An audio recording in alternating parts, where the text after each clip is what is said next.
kalim na ten kir zaya rel to longe oh mangai du tu mangai na vekin ka chan le ta tul to sia ngak lel takin o min khir kalal ban mal som ka don ten imela dia ine na tanga don ma ni se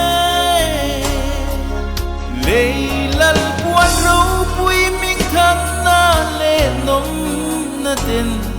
kavan ram kong min bo tir si an lal lua e o ka ring nu nga ya kir lo thei ka ni lo mangai na ka mu ya fat lo thei ka ni lo mal som ka don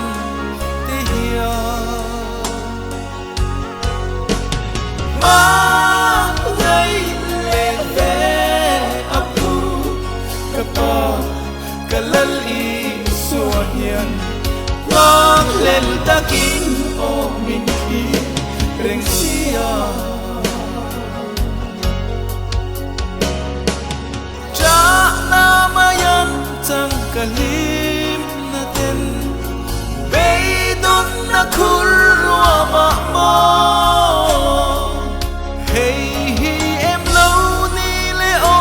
ka zon thin lim na se tan xua lin min lâu bum me bo ran na lam luang ka zo a lâu ni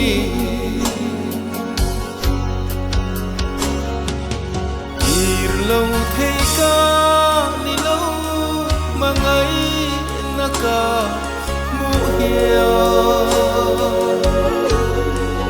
phak lâu thei ka ni lâu mal som ka don te hiya ma ngai le ve apu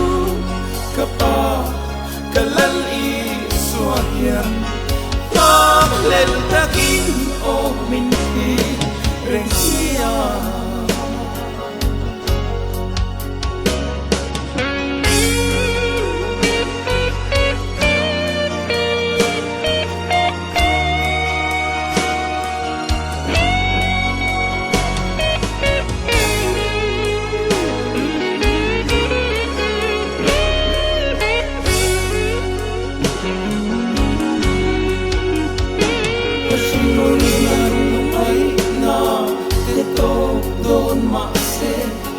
nangka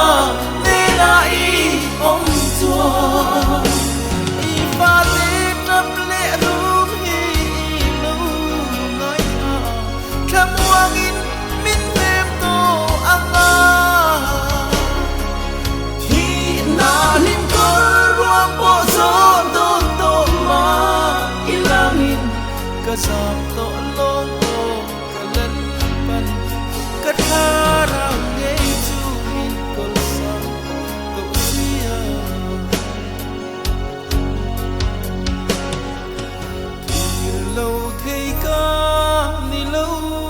mangai na ka mu hiya phak lâu thei ka ni lo mal som ka don te hiya ma ngai le ve apu ka pa ka lal i suwa hian ngak lel takin o min khi reng sia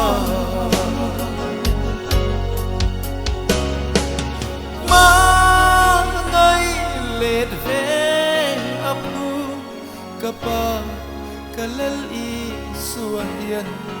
ngak lel takin o min khi reng sia